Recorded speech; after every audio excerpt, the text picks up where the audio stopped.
I didn't actually realise at the time that we lived in poverty. I didn't realise there was another way. And actually for me, my safe place was always school. To achieve in life was to educate yourself, because education was the key to freedom, essentially. But I see colours around people, I always have. I get kind of feelings attached to those colours and where they are as well. Why are we following everybody else doing this? Why aren't we thinking this for ourselves? And asking questions to understand is really important. Technology has started to take over and we just go with the flow, regardless of whether that's good or bad, because it's easy because everybody else is doing so. That's what you should do too. And I think curiosity is the key to change.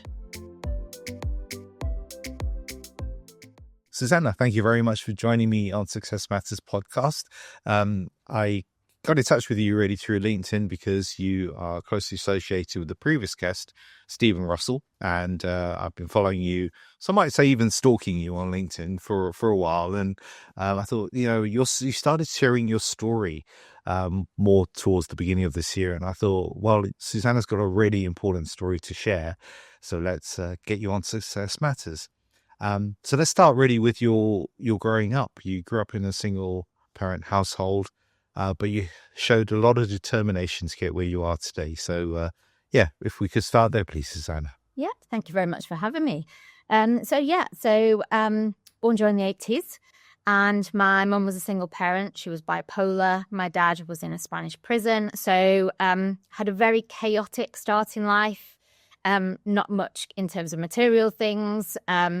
And also with my mum being bipolar, my brother and I had quite a chaotic childhood in terms of her behaviours, and also didn't have much family. So my grandma was Slovakian. She moved to this country when she fell in love with my granddad in the Second World War. But she also had quite bad health. So she had quite a few autoimmune conditions, type 1 diabetes, and again, she needed kind of a lot of support. She had cancer therapy all the way through my childhood. So not in a position to really help out very much. Mm-hmm. But yeah, from there, I didn't actually realise at the time that we lived in poverty. I didn't realise there was another way. Where we lived in East Manchester is actually where Shameless was filmed. So grew up on the edge of a council estate. And actually for me, my safe place was always school. Right. So I actually met Stephen Russell because we've worked together, and he talks about the power of one. Mm-hmm. So I had a power of one, which was my primary school teacher that taught me for 2 years, Mr. Blease, and he created a classroom environment that felt safe. It was nurturing. It was warm. He saw us as individuals and supported us through any of our he didn't realise kind of where we're growing up or where we came from, but he helped support and guide every single one of us in the way that we needed to. And for me, he introduced me to reading. We didn't have a television at home, so I always had my head in a book, and I was always writing. I loved that too. But he really kind of made me realise that to achieve in life was to educate yourself, because education was the key to freedom, essentially. Some would say he created a monster, because I'm always reading now still. So reports, different kind of scientific studies, things like that, mm-hmm. things that really interest me. And especially growing up with a mum who was bipolar, that neurological side always interested me, because I wanted to understand how to help her better and also understand the behaviours and things. I used to read a lot, which actually massively kind of influences what I do now and the directions I've taken in life. Right. Okay. And you did share as well that you were having to catch 3 buses and travel miles, and you decided to do off your own back, you decided to do the 11 plus exams. So that understanding and that determination about education, what was the trigger? Was it just your teacher, or were there other factors around that made you realise that education was the way forward? I think it was my teacher, Miss Blease, introduced me to the fact that, knowledge is key to understanding the world and understanding the people. And that was always something that was kind of at the forefront of why I did things. I always wanted to understand things better. But yes, so I was actually supposed to go to a local secondary school, which was down the road from me. However, it was nicknamed Manor Maternity. My mum went there. She had me as a teenager. And I just wanted to be able to kind of achieve more I suppose. So yeah, when I went to secondary school, I actually had to walk 3.5 miles there, 3.5 miles back. And at the time as well, I had autoimmune conditions that had started during childhood. So there were a lot in terms of mobility, pain in my hips and in my spine. So that walking, I also did extra GCSEs to everybody else. So all of those things just kept pushing me forward and making me work and try harder because, I wanted to understand my issues with my body as well. And my autoimmune conditions, I have a rare form of autoimmune arthritis called ankylosing spondylitis that actually wasn't diagnosed until I was 28, but it started when I was 13. So Right. understanding the pain and the mechanisms and how to deal with that was something that was really important to me. And also Crohn's developed as well at a similar time. So my environment, I really struggled to control. My body, I really struggled to control.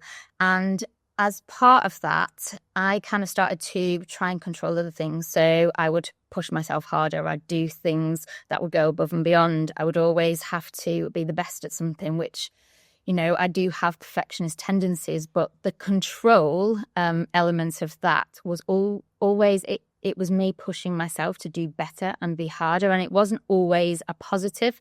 So I'd control my food, I'd control my exercise, I'd control, what I did with my day, because it meant that I could control something. However, going from there and kind of going forwards, I understand now that controlling my environment and making sure my environment is right for healing and to reduce trauma actually helps my autoimmune conditions. So I was very, very interested in going into medicine as a child because I wanted to understand.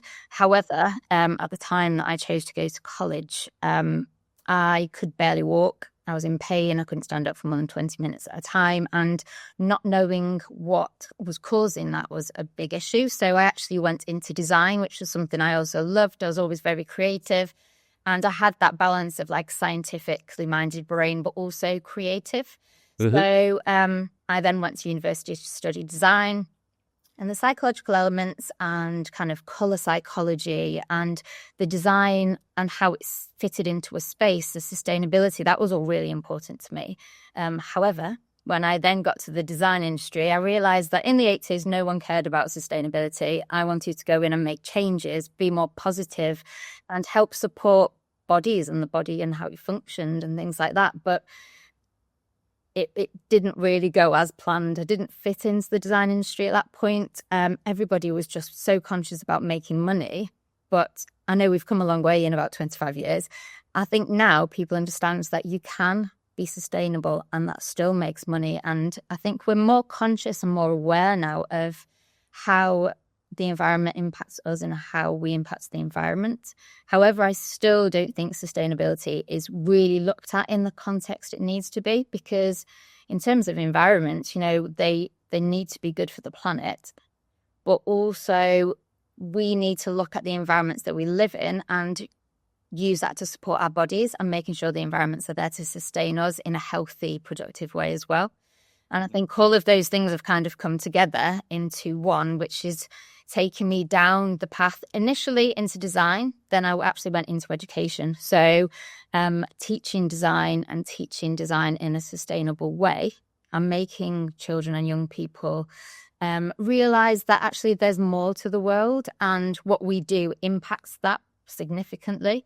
Mm-hmm. And looking at the environments and also coming back to the school and education as a child, that was my safe place. When I went into the design industry and didn't enjoy it, didn't fit in, wanted to make positive changes, I then went back into education. So starting to teach was almost me going back into that safe space again. But then I became more aware that, the children and the young people that I was supporting needed to feel that too. So that then became a massive part of my work, and understanding the behaviours within the classroom became really significant as well at that point.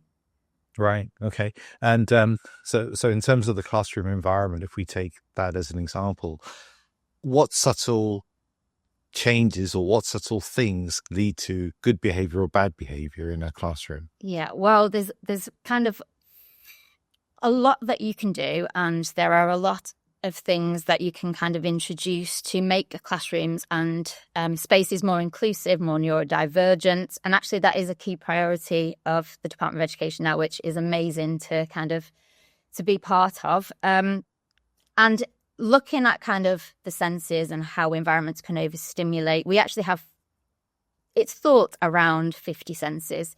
And the ones that we talk about most are the physical senses. And in terms of the classroom, they're the things that we can change quite easily and add real value and support the children and young people. So there's a lot of kind of looking at lighting and having natural light, because that helps your body kind of set its circadian rhythms, and also natural air and having airflow within a classroom. Because actually, in the afternoon, when children and young people are kind of running out of their energy, there's also studies to show that CO2 levels go up within a classroom, which obviously make you tired and lethargic. Mm-hmm. So looking into that a little bit more is really interesting. Colour psychology is a massive one and a massive part of what I do as an environmental psychologist. So colour has a physical and psychological impact on our bodies. So the colours we use, reducing that overstimulation, introducing things that are more natural toned, natural materials, and making sure that the colours that we use are right for the purpose that we need to use that environment for. Mm-hmm. So things like improving natural colours, but removing artificial ones. So actually the one colour that I see in classrooms, offices, houses constantly is brilliant white. And actually brilliant white is the one colour that doesn't occur in nature, because under a microscope has particles of colour within it. So what happens is the rods and cones within our eyes become overstimulated. So they don't recognise that as a safe colour. So that sends a signal to your brain. So the non-thinking part of your brain, which is the one that keeps you safe, keeps you alive, and the limbic system, which is part of that, then triggers off a fight or flight response, because it's seeing that as a threat. So it's getting your body ready to leave that environment in case it isn't safe. And that's something that comes from your non-thinking part of your brain. Your body just does it naturally. So what then happens is your body's producing cortisol and adrenaline that's going around your system. And for long periods of time, what that means is that your heart rate's going up, your blood pressure's going up. It means you can't sit still because your body wants to move, because it's got all of these hormones going around. So you're not focusing, you're not concentrating, you're not taking in the information, so you're not learning, and you don't feel safe because you can't settle. Your brain's busy, your body's busy trying to, distinguish whether the environment's safe or not. And actually, 1 in 3 children that are diagnosed with ADHD, because they are surrounded by that constantly every day, they're actually misdiagnosed because they've actually got environmental trauma response. And over long periods of time, that mimics all of the kind of symptoms for ADHD. So also, and because of doing a lot of research on autoimmune diseases to try and keep man in remission, what that can do is that it can trigger that artificial response. So your body's under all that pressure. So you are then triggering autoimmune conditions. You are feeding cancer cells because of the stress and anxiety that puts on your body. And other things start to happen as well. So because your body's under that response constantly, you're then craving stimulants, you're craving energy, you're craving sugars, you're craving those fast foods that are going to keep your body going at 100 miles an hour all day long. Plus, that also impacts your circadian rhythms. So it means you're not sleeping at night, you can't focus, you can't settle. It means that, a lot of people have insomnia or spend a long time trying to get to sleep, which means they're not having the quality of sleep. And the impact on our bodies is quite significant because of that. Wow. There's a lot there, isn't there? And I was reminded of, actually, I was in a meeting a couple of weeks ago, and the meeting room, I couldn't put my finger on it until after the meeting. The meeting room was had no natural light. The walls were bluey color, not a nice blue. In my mind, it wasn't a nice blue. It felt oppressive in the meeting room, and yet when you stop and think about it, it's just a meeting room, right? And yet the environment made me feel that way, and so I can understand how, if you're a child going into the classroom and the whole school or your classroom you're going to every day does not have the right sort of environment, it's going to cause trigger a whole load of things, right? And those feelings, wow, well, yeah, that's you shared a lot with us, this, Susanna. It's like, well, you're really interesting, that piece. So you also mentioned that we have multiple senses, up to 50. You also have what some might call a sixth sense, which is your synesthesia. So tell us a little bit more about that. Yeah, so I have a condition called aura synesthesia, and when we are born, the physical senses are all attached together. And as we develop and as our brain develops and our body develops, those senses tend to separate. However, in some people, that doesn't always happen. So there are different types of synesthesia where your senses kind of are still connected. And I actually didn't realise that I had aura synesthesia, but I see colours around people. I always have. And each colour represents something different, so a personality trait or something, depending on where the colour is situated. I get kind of feelings attached to those colours and where they are as well. But I only realised that I had synesthesia during COVID. So I had a COVID booster, which was giving me ocular migraines for a few weeks. And then as they settled, I was seeing the colours around people. They were brighter and they were more vivid. So a friend came to see me, and she was supposed to have just been on holiday. She's actually a business studies tutor, and she was tutoring all the way online during COVID. Mm-hmm. So she went on holiday, came back. I opened the front door and her colour had really faded. So she was yellow. So yellow represents empathy. And her yellow was so faded. I just said to her, "You've not relaxed on this holiday, have you? Your yellow's so faded." And she looked at me and she was like, "I'm sorry." So I said it again. And she just said to me, "What do you mean, my yellow?" And I was like, "Well, the yellow around the whole of your head is much paler than it normally is. And I'm seeing these coloured more vivid now since COVID." And she said, "Susanna, do you think you've got synesthesia?" And I actually hadn't ever heard of it until that point. So then I said to my son, because obviously I was curious, well, my husband first, "Do you see colours around people?" And he went, "No, don't be daft." So he was quite a cynic at first. And then I had a conversation with my son and I said, "Do you see colours around people?" And he said, "No, don't be stupid. I only see colours in music and in letters and text when I read." So actually he's got different types of synesthesia.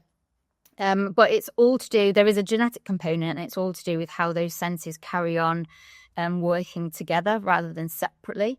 So in an environment, lots of things can be overwhelming. So especially with people that are neurodivergent. So there are a lot of neurodivergent conditions, and I think people don't understand what that means fully. So everyone thinks, oh, it's just autism or ADHD. And actually, when you're neurodiverse, it means that your senses are super amped and you get overstimulated by things. The senses react together in such a way that synesthesia does, or you're taking medication that changes how your body reacts to the environment, or if you've got a condition that develops, or a hormonal response even, so that you're in an environment but the senses are super amped in a certain way that they become overstimulating. So things like the menopause is one that people don't often understand, but that's obviously a hormonal difference, which means, you're getting hotter and colder in environments. The lighting becomes too bright for your eyes and can overstimulate your eyes, and you get more migraines and headaches. So conditions like that, anything that changes the cognitive function in your brain as well, so Alzheimer's, dementia, things like conditions like anorexia, where your body's responding differently to the environment than it would previously. And all of these are classed as neurodivergent, and that's what we need to make sure all our environments support. So for me, I like to explain it as, these things are like aeroplanes. So each aeroplane flies a different route to avoid kind of the turbulence and the wind. And every aeroplane is completely different. However, we need to create a runway where they can all land safely and they can all get to the destination.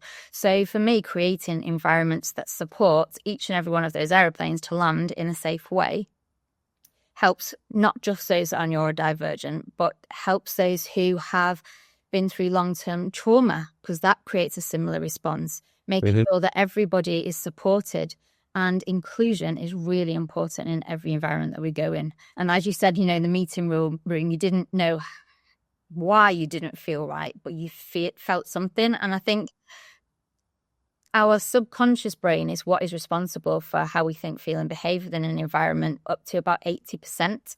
And we feel it, but we don't necessarily understand it. So it's my job to kind of explain to people and change the understanding of explaining why you might feel that way, or changing how you feel. So that's what abodiology does, right? That's the basis of your business, and it's through lived experiences as well, which I think is probably you can't learn that, right? That's actually lived experiences that brings it to the table. Yeah, definitely. And I think it started as an understanding of, you know, my mum's situation, then an understanding of autoimmune conditions. And I actually have 7 of those, and most of them are kept under control with my environment, with some medication. But a lot of them are in remission because, you know, I'm holistically changing how I live and learning from that. But that also feeds into helping other people and how they live. So abodiology is actually, the abode is home, and eology is the science and psychology. So for me, it's the science and psychology of making somewhere feel like home, whether that is a classroom, whether it's an office, whether it's a children's care home, whether it's somebody's home. And it's that feeling that, you know, you feel home, you feel safe, you feel supported, you feel nurtured, you feel connection, you feel community. And all of that is the feeling of home. Yeah, absolutely. And it's true when you kind of engage with a space like a workspace or your home, going to work can feel like going somewhere that's safe and home because it's a nice workspace, right? It's a whatever it is, the colors, the environment, the carpet, the flooring, whatever, it makes you feel nice. So you actually feel at home there, even if the work is boring or whatever. It's like it's a home. So yeah, this is like a very fascinating conversation. Do architects understand this? So architects and interior designers don't get taught anything about neurodivergence or designing for inclusion, other than physical disability. That comes in a lot at university, but they don't get much support actually with the understanding kind of the mental impacts, the emotional impact of an environment. And even when they're talking about sustainability and learning about that, it's all about the environment, the planet.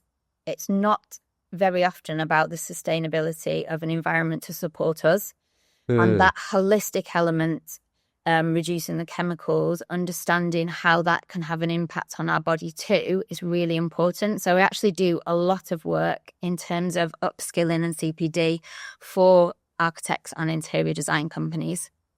Right. Okay, that's cool. So as you know, this podcast is called Success Matters. What does success mean to you, Susanna? So this is a really interesting question. And I think obviously it's going to be different for everybody. But for me, success is the legacy that you leave behind. So it's that impact that you have on a person or their environment or reducing their trauma. And when, you know, we talked earlier about Mr. Blees, he shone a light on me. And I feel like it's important now for me to do the same for other people. So, you know, when you look into the sky and you see a star, usually, you know, that light's traveled, that star might be dead, but the light's still shining. So to shine a light on others and help how they think and feel, hopefully in turn they will use that and shine a light on somebody else and change the course of their life or even just the course of their day. So for me, just smiling at someone or buying someone a coffee if you know they couldn't afford that on themselves, that's a massive part of kind of why I do what I do. It is just shining that light, helping someone out in the way that you know you can, because that is the legacy you will leave behind, and that is what success means. Oh, that's so lovely. And that's so in tune with like why I set up Success Matters as well, because really it's his legacy. It is about changing people's lives. And if someone's listening to our conversation and they take something from that and they change maybe what they're doing, or they think, actually, I want to talk to Susanna because I think I've got something that I could have some help with. We've changed that person's life, right? And therefore, moving forward, who knows what that trajectory will look like. So, Yeah, yeah, that's 100%. amazing. I really love that. That really resonated with me, Susanna. I have a tradition in my podcast as well to ask a previous guest for a question for my next guest. And so my previous guest asked the question, what is the most interesting place you've traveled to and what impact did it have on you? So, interestingly, I have just come back from Mexico. Right. So I was in Acapulco, which was about an hour from Cancun. And it was a beautiful place. I went with a completely open mind because obviously, thinking about the politics and corruption is one side of it, but kind of also going in and appreciating the landscape and nature. And for me, I feel like you can take a lot from nature. And the more that we rely on technology, the more we kind of lose our humanity almost. Yeah. And usually when I'm on holiday, I am working. I can't switch off. I'm a perfectionist. I take work with me. I always do. But I've had pneumonia. So I've had quite a long process of recovery over the past 12 months. Mm-hmm. And for me, this was a holiday where I could properly reset, reevaluate, and come back reinvigorated. And other than reading a few scientific studies on the beach, I really kind of loved going in, looking at nature and what nature can teach us in these situations. And it's been an amazing holiday because for the first time ever, I did switch off and I did recharge. Mm-hmm. And one of the amazing things that I saw there was we went into a cenote, which is an underground cave, which is full of water. Yeah. And it was a beautiful experience. It was it took you out of your life for that, that hour that you were in there. The water was absolutely freezing, which was no good for my arthritis. It wasn't great for that, but it made my brain switch off. And one of the things that was really beautiful, which is, again, something we can take a lesson from, is how the tree roots had burrowed their way through the rock into the cenote, through the air and into the water. So the edge of the roots was just touching the water to get what they needed, to get that little bit of sustenance, hydration, and the heat.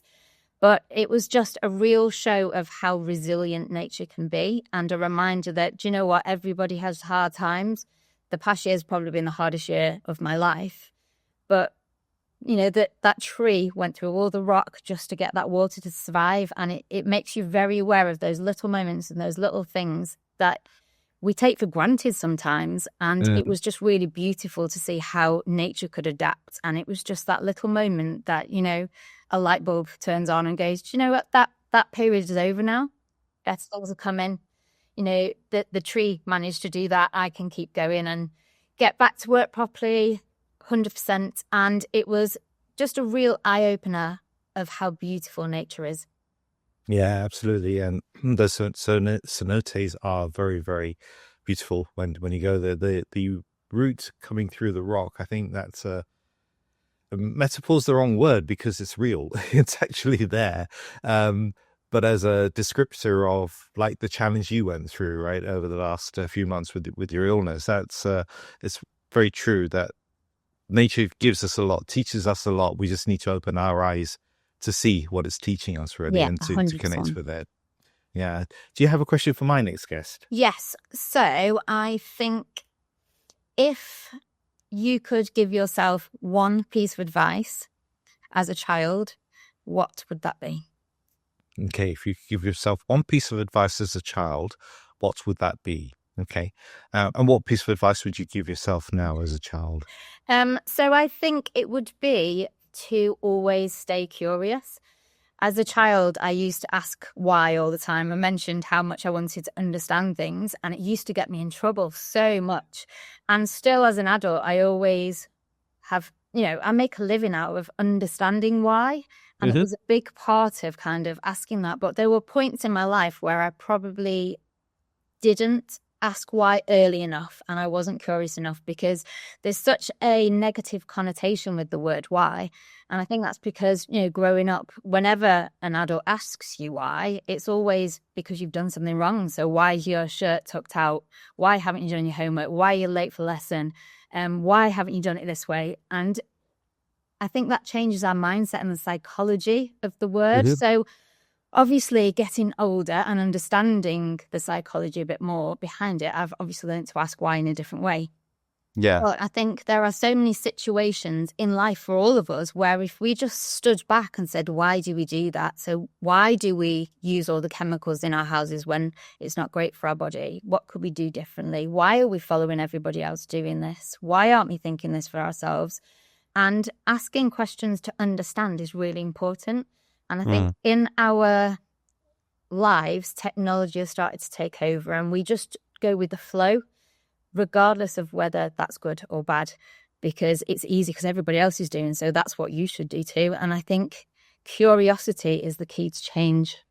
Yeah. And so Simon Sinek talks about the power of why as well, right? Why, back to kind of like why we do something. It's not the how we do it or what we do, it's the why are we doing that. Yeah. And that's really, really important to understand. Otherwise, yeah, you, as you say, you're almost on autopilot.